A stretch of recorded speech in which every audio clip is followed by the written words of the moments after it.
Arise! I can't stop here. Young Du-soo, I have to kill that son of a bitch, the MC said. Honestly, it's quite surprising, right? He deserves to be called the unparalleled master of sword and gold. Another man added, both you and your master are too precious to be killed, he continued. The MC thought about how he has lost too much blood and so he had to hurry. He told the men that he would show his true skills, so they better be ready. Young Du-soo remarked that the master and the disciple both failed to grasp the main point. He added that there was no need for him to dirty his hands in clearing up the mess. He just needed to choose what he wanted to clean up. Young Du-soo called a warrior named Dae-woon forward, surprising the MC. Dae-woon declared that he would subdue the MC in one strike. As he dashed towards the MC, his speed surprised him and he managed to stab the MC. As the MC spat up blood, Dae-woon told him that everything was over and he should go quietly. He warned that the more the MC struggled, the more he would suffer. As Dae-woon looked to the side, the MC bit Dae-woon's ear off, causing him to pull away in fear. The MC told him that if he wanted even one ear attached, he better stay quiet. Dae-woon called him a crazy bastard. As the MC huffed, he thought it shouldn't end like this. He vowed to kill the bastard who killed his master. Determined not to leave like this, he held on to the sword lodged in his chest. Dae-woon couldn't believe the MC was trying to pull it out, as doing so would result in instant death. When the MC pulled the sword from his chest, it surprised all the men in the room. He said they had gone too far and that today, they would all die with him. He threw the sword, but it missed Young Du-soo, hitting the wall behind him. As his life faded, the MC started expressing regret that he couldn't protect his master, and apologized as he passed away. The men called the MC a stubborn bastard, noting that even in death, he wouldn't fall down. They decided to put him down in a proper place. The scene shifted to the MC slowly opening his eyes. Someone was asking if he could hear them and told him to stop sleeping and wake up. The person mentioned that he had been sleeping for a long time. The MC wondered who it was, looked around, and tried to recall what had happened. Someone told him that it was almost his turn, so he should pull himself together and stand in line properly. He was confused, not understanding what the person was talking about. He saw a cat person calling someone a dense-brained chicken and questioning why they were there. The MC was surprised to see the chicken man. The cat told someone to take the idiot blockhead chicken back to the animal kingdom. The MC was bewildered and wondered where on earth he was. Someone commented that, judging by his blank expression, it seemed like he had no idea about the situation. As the MC got up, he said that he must be out of it due to a lack of sleep, so he would refrain from unnecessary meddling. The man chuckled, calling him a noble gentleman, and remarked that even though he was a fallen person, he still used such noble expressions. The MC wondered what he meant by a fallen person and if he was dead. The cat told the sinners to quiet down, scolding them for chattering fearlessly in front of him, and said they didn't even know the situation they were in. He shouted that all of them were souls on their way to hell and that if they were not chosen by him, they would fall straight into hell.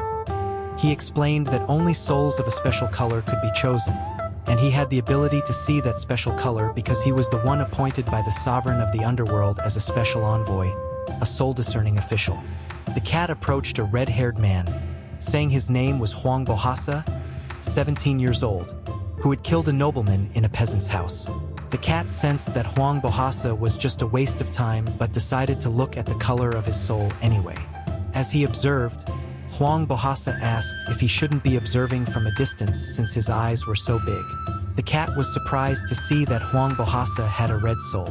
When Hwang Bohasa asked why the cat had such an absent-minded expression, the cat was deep in thought, thinking about how red souls were rare even among high-ranking Grim Reapers. He turned away and told Hwang Bohasa that he qualified. When Hwang Bohasa asked what color he was, the cat told him to shut up. Next, the cat went to the last person, Jia Gang RMC, who was 18 years old. He wondered how many people Jia Gang had killed. The answer was 1,562 people, with most killed during battle but the last 21 being personal kills. The cat called him a trash child and said that hell existed just for scumbags like him. Jiagang noted that the cat seemed to know quite a lot but had a question. He asked if Yung Du-Su was dead. The cat wondered who Yung Du-Su was, but something else caught his attention. The scene then shifted to the Underworld King Yama's castle. The cat explained that he had seen it many times and looked again, but no matter how many times he looked, the colors were too murky. He told Yama not to misunderstand, as he never thought the man was similar to the Great King. Jiagang wondered if he was of the same pedigree as the one called the Great King. The cat continued, and said that in his 500 years of discerning existence, this is a first.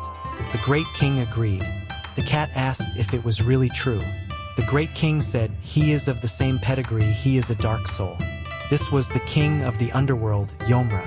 The cat wondered if such a wicked soul as Jiagang could really be a dark soul. Yomra then told the cat he had worked hard and should take a break in the afterlife for a while. Jiagang said that it seemed he really had died. Yomra confirmed this, stating that due to his act of revenge killing before his death, his fate was to go to hell. Jiagang asked if Yung Du-Su had died. Yomra asked if his revenge had succeeded, if he wouldn't care if he would go to hell. He then smiled and revealed that Jiagang's revenge had failed, as Yung Du-Su was still alive. This frustrated Jiagang, who couldn't believe the bastard was still alive. Yomra asked if he would accept any condition to get another chance for revenge. Jiagang was surprised to hear this, thinking just one more chance would be enough.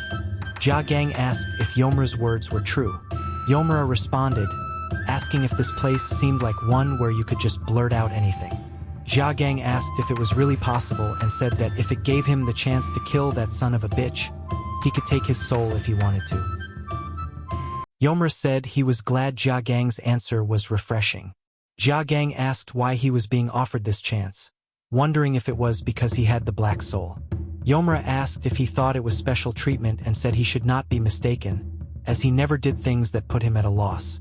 Jiagang concluded that both parties would get what they wanted. Yomra told him that whether Jiagang succeeded or not was up to him. Jiagang agreed and asked what he should do next. Yomra told him that first he had to become a Grim Reaper and then come back. Jiagang asked if being a Grim Reaper meant bringing the dead to the underworld. Yomra clarified that this was the guide's job. Jiagang would go down to the world and catch evil spirits. Grim Reapers who do this are called Spirit Exorcist Warriors. Yomra said that this was it for now and they should meet again after Jiagang became an official Spirit Exorcist Warrior. 3 years later, in front of the Underworld Education Center, all of them were gathered.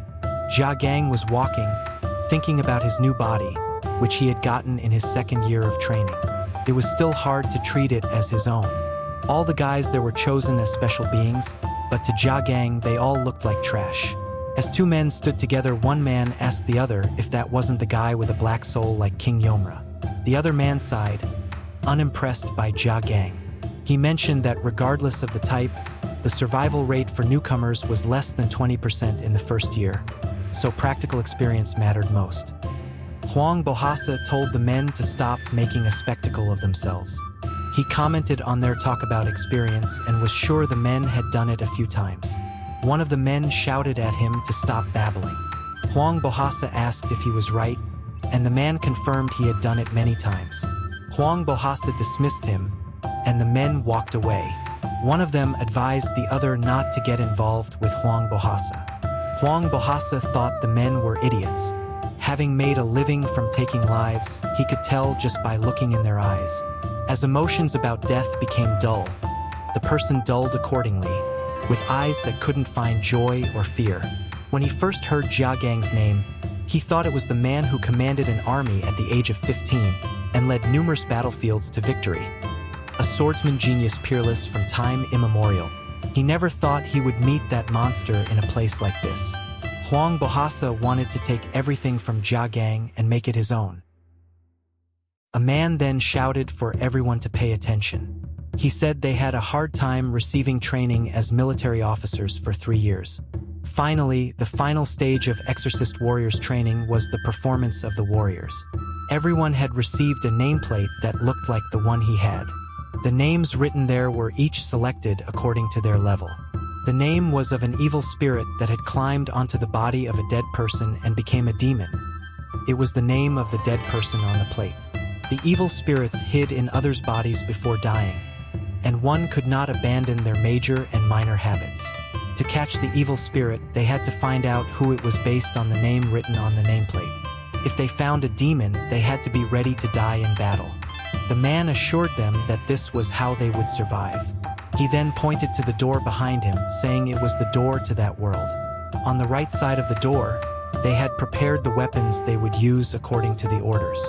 He told them to take care and go to that world. The man said they didn't have enough weapons, so those who wanted weapons better hurry up. All the men dashed off to collect their weapons, leaving Jia Gang behind. When Jia Gang went over to the weapon rack, it was almost empty. All that was left was an old katana and an old knife. Reaching for the katana, he thought that although it was old, it was the main weapon he used to wield, so it was better if he chose it. As he grabbed it, Huang Bohasa grabbed it at the same time. Jia Gang told him to let it go, but Huang Bohasa asked why he should, adding that Jia Gang's hand was on top of his. The two started to wrestle with their fingers over the sword.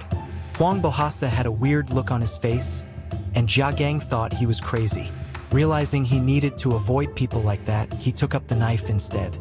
As Huang Bohasa walked off, he commented on how a guy with such good skills could be so greedy for weapons. Looking at the knife, Jia Gang thought that although the sword from earlier was disappointing, this knife wasn't bad either. Suddenly, the sword was thrown at Jia Gang. As he caught it, he asked Huang Bohasa what he was doing. Huang Bohasa replied that he thought the sword fit Jia Gang better than him. Looking at the sword, Jia Gang noticed it was giving off a strange aura. He glanced at the knife again and said it wasn't bad either. Huang Bohasa told him to stop procrastinating and hand over the knife before he changed his mind. Jia Gang threw him the knife, and as Huang Bohasa caught it, he thought it felt good in his hands. Jia Gang decided to hurry and get out of there before Huang Bohasa said anything else. Huang Bohasa told him not to forget that he owed him one, said goodbye, and went through the door to the other world. As Jia Gang walked up to the door, he wondered if, after 3 years, he was finally going to return. Before he entered, he vowed to come back alive because he had to meet that son of a bitch again. In the current world, in Gyeonggi province, we now see a man running, afraid he was going to die. As he looked forward, he realized he just needed to run a little further to reach the village. He was then shocked as a man appeared before him, seemingly the same man who had been running behind him. Desperate to get away, he turned and saw a big green man behind him, who grabbed his throat. The man squealed as the green man called him annoying and squeezed his throat until his eyes rolled back. The other man told the green one not to get too excited and asked what he was going to do if he ended up killing him, instructing him to bring the human to him. He then said that souls tasted best when eaten alive. As he began to slowly suck the soul out of the human, the man's eyes lit up, and he screamed in pain. The green man asked if he was okay, and the other told him to shut up, promising that the green one would find out soon after consuming his 10th soul just how crazy it felt. We now switch scenes to Huang Bohasa, who was frustrated as he wandered around for half a day without finding anyone who knew the person named Min Ichan. He wondered how he would ever locate him. His attention was then caught by some people by the riverside. Jia Gang was doing laundry, and as he did, there was an explosion that startled the others nearby. He casually explained that it was just a bit of strength. The women chuckled, marveling at his strength. As Huang Bohasa observed, he wondered what Jia Gang was doing there. Jia Gang was speaking with the women who mentioned Min Ichan. One of them noted that he often came to the village to drink, while another commented that his brother was a troublemaker, causing the entire village to be on high alert whenever he showed up. Another woman mentioned that despite being exiled, Min Ichan still managed to make their lives miserable. They all agreed that now that both brothers were dead, life was more peaceful. As the women left, they thanked Jia Gang. He then decided that the first place to check was where Min Ichan's brother lived. Huang Bohasa then approached and asked Jia Gang if he had found out anything about the person he was looking for. Seeing that the name on the tablet was Min Ichan, Jia Gang realized Huang Bohasa was very lucky. Jia Gang turned away and told him to follow as they walked. Huang Bohasa was surprised that Jia Gang had managed to gather so much information just by doing laundry for some old ladies. Jia Gang explained that it seemed their demons were brothers and had a good relationship, so there was a high chance they were together. Huang Bohasa, frustrated by his aimless wandering earlier, wondered if he was being discriminated against because he still looked like a butcher, even in death. Jia Gang explained that the people were struggling with constant invasions from the Japanese, so they didn't have time to care about an outsider asking questions for free. Huang Bohasa dismissed Jia Gang's success in getting information as mere luck, but Jia Gang pointed out that most village information is shared at the laundry place, which is why he went there.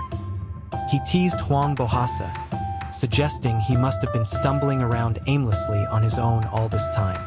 When they reached the place where the brothers had lived in exile, Jia Gang remarked that it was unlikely there was another house deep in the mountain.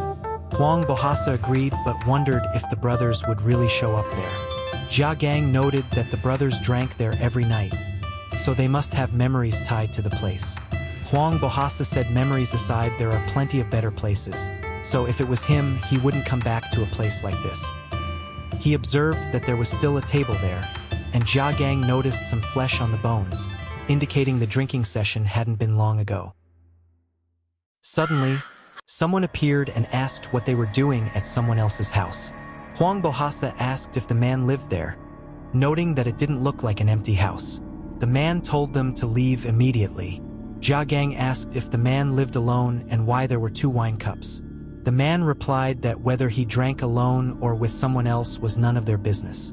Jia Gang explained that he was asking because it was better to catch both at once if possible, addressing the man as Min Yichan. Huang Bohasa was surprised to hear that the man was his target. Min Yichan asked what kind of person knew his identity. Huang Bohasa approached and asked if he was really a demon, noting that demons were assigned according to each person's level, but Min Yichan seemed too small to be his. Min Yichan's face started to distort, surprising Huang Bohasa. As Min Yichan transformed, he acknowledged that since the men knew about their existence, they couldn't be ordinary humans. Huang Bohasa was shocked to see how huge Min Yichan had become. Min Yichan said that he would kill Huang Bohasa first. Sensing the danger, Huang Bohasa quickly backed away, thinking that this was completely different from what he had been taught in training. We then switch scenes to 2 years ago during the first year of exorcist training. The instructor spoke about the demons they had identified but emphasized that they only needed to be aware of one type of demon. The lowest level demon? The grudge ghost. He explained that grudge ghosts usually had less than 10 breaths, and demons with less than 10 breaths couldn't handle soul power well. Breaths was the unit used to count the souls swallowed by the demon. The instructor added that these demons couldn't imbue their weapons with soul power, so they naturally didn't use weapons. He advised them to think of grudge ghosts as demons that use spiritual power and physical strength, not soul power, and when they look at them they can get a sense of how strong they are. He said that they just feel like strong humans, so it's easy to beat them. Back in the present, Huang Bohasa realized that things were different from what the old man had taught. Jia Gang stated that he didn't have any business with Min Yichan, so he would stay out of it unless Min Yichan attacked. Min Yichan agreed, adding that he would kill Jia Gang in a little while. He licked his lips, saying that his brother will be surprised to see that he had gotten some great snacks. Min Yichan dashed towards Huang Bohasa, who was surprised by his speed. Min Yichan kept running around Huang Bohasa until he eventually lost track of his movements. Min Yichan then jumped into the air and came down, smashing into the ground. Huang Bohasa managed to dodge, and Min Yichan acknowledged that he wasn't an ordinary guy since he managed to dodge. He then spat out a green sludge from his mouth, which Huang Bohasa blocked with his knife. As they landed, it became clear that the green sludge was acidic, as it was corroding the knife. Min Yichan explained that since he had been poisoned to death, his body was full of poison. Huang Bohasa thought this was crazy. Min Yichan was already too swift to follow with his eyes, and now he was pulling out this kind of troublesome trick. He started to wonder what he should do because if he got hit by the poison, he was done for. Jia Gang couldn't believe that Huang Bohasa was really intimidated by that level of attack. Min Yichan noticed Huang Bohasa's shocked expression and taunted him, saying that they hadn't even started yet. He dashed toward Huang Bohasa and attacked but managed to block him. As they clashed, Huang Bohasa realized that Min Yichan was not only fast, but his strength was also incredible. As he fell to the ground, Jia Gang thought it was pathetic. Min Yichan mocked Huang Bohasa, asking how he could act so cocky with such little skill, and told him this was what happened when you overestimate yourself. 8 years ago, we see a younger Huang Bohasa being chased away by some men. Confused and desperate, he asked them why they were treating him like this, as he only wanted to see the master. One of the men called him insolent and questioned how he dared ask to see anyone. Huang Bohasa, undeterred, complained that they were being stingy, pointing out that meeting the master didn't cost anything. Angrily, the man called him a scoundrel and threatened to cut out his tongue. Just then, the master came out, curious about the commotion. The man quickly explained that this despicable person was causing a fuss, trying to meet the master. Huang Bohasa, excited, bowed and explained that he had seen the master's sword dance at the village festival. He reminded the master that he had said anyone who wanted to learn swordsmanship should come to him. The master remembered making that statement. Huang Bohasa declared that this was why he had come. However, the master dismissed him, stating that Huang Bohasa was just a lowly butcher, and martial arts was something that people studied. He questioned how a lowly butcher, lower than an animal, could dare to pursue such a noble art. The master then ordered the others to make Huang Bohasa know his place, instructing them to bring feces from the toilet. They did so and threw it on Huang Bohasa, leaving him outside in disgrace. Back in the present, Huang Bohasa was muttering gibberish, causing Min Yichan to wonder if he had lost his mind from fear. Min Yichan dismissed it, deciding that whatever was wrong with Huang Bohasa didn't matter. He should just die. Jia Gang observed that Min Yichan was focusing his power on his right foot, which seemed very dangerous. As Min Yichan dashed an attack, he thought he finished him off, but was surprised to see that Huang Bohasa managed to block his attack. Min Yichan demanded that Huang Bohasa let go of his leg, but Huang Bohasa retaliated by breaking it. Min Yichan screamed in pain, then smiled and asked if this was what Huang Bohasa had expected, then regenerated his leg, much to Huang Bohasa's surprise. Min Yichan taunted him, expressing appreciation for Huang Bohasa's efforts but asserting that he was not a being Huang Bohasa could kill. Jia Gang called Huang Bohasa an idiot, and Huang Bohasa couldn't believe he had forgotten what he was taught. We then flash back to a training session, where the instructor explained the basics of purifying evil spirits. He demonstrated with an ordinary sword, which was well sharpened. The instructor stabbed himself with the sword, shocking the entire class. He then explained that their reaction was better than expected and pulled the sword out, revealing that soon they would have bodies like his. He explained that spirit exorcist warriors had different characteristics than humans, so an ordinary sword wasn't effective against them. He emphasized that evil spirits had the same characteristics, and that no type of attack would do any damage unless it was enveloped in spirit power. The instructor decided to demonstrate it to them. When he infused the sword with spirit power and both Huang Bohasa and Jia Gang sensed the change in the sword, the old man said that some of them may not realize it yet, but the sword changed, and now since it was covered by spirit power, it became capable of cutting his body. He stressed that this was the basics of purifying evil spirits, and they must always fight using spirit power. Back in the present, Huang Bohasa realized he had missed a really good opportunity. Min Yichan, noticing his expression, wondered if Huang Bohasa was really going to continue. Huang Bohasa thought that even with spirit power, he still needed a plan to catch Min Yichan. He looked over at his knife, and Min Yichan, realizing his plan, dashed over to the knife. He remarked that while the knife couldn't kill him, he hated it when his host's body was damaged. Huang Bohasa grinned and declared that he was going to start hunting Min Yichan now. Huang Bohasa began to release the spirit power that flowed through his body, from his toes to his fingertips, controlling it until his entire body became a weapon covered in spirit power. Min Yichan noticed that Huang Bohasa's aura had changed. Huang Bohasa told Min Yichan that he was done for now. Min Yichan, growing bored, suggested they end the nonsense. Huang Bohasa dashed toward Min Yichan, trying to reach the knife, but Min Yichan blocked him, saying his movements were too obvious. Huang Bohasa countered that Min Yichan's movements were also too obvious and punched him in the face, followed by another punch to the stomach. Min Yichan, stunned, couldn't believe what was happening. Huang Bohasa then delivered a punch that sent Min Yichan flying. As Min Yichan fell to the ground, he was shocked to feel pain. Huang Bohasa walked over to Min Yichan and asked who among them didn't know their place. Min Yichan, terrified, begged for his brother to come and help him. Meanwhile, Min Yichan's brother was approaching and thought that Min Yichan must have prepared a lot of alcohol. He planned to drink until they lost consciousness and then help Min Yichan get his 10th soul the next day, so that no one would dare touch them, allowing them to expand and become an unparalleled existence. Back with Huang Bohasa, he demanded that Min Yichan repeat who didn't know their place. Min Yichan admitted that he was the one who didn't know his place and promised not to consume human souls again. Huang Bohasa commended him, and Min Yichan asked if he would now be forgiven. Huang Bohasa replied that it wasn't up to him, as correcting his mistakes wasn't his business. He then slashed off Min Yichan's head, which flew off and rolled straight to his brother's feet. As Min Yichan's head disintegrated, he asked his brother why he had come so late. His brother screamed at the sight. Huang Bohasa remarked that it seemed the brother had finally arrived. Jia Gang noted that he actually felt something. Min Yichan's brother approached, demanding to know if the red-haired one was responsible for what happened to his brother.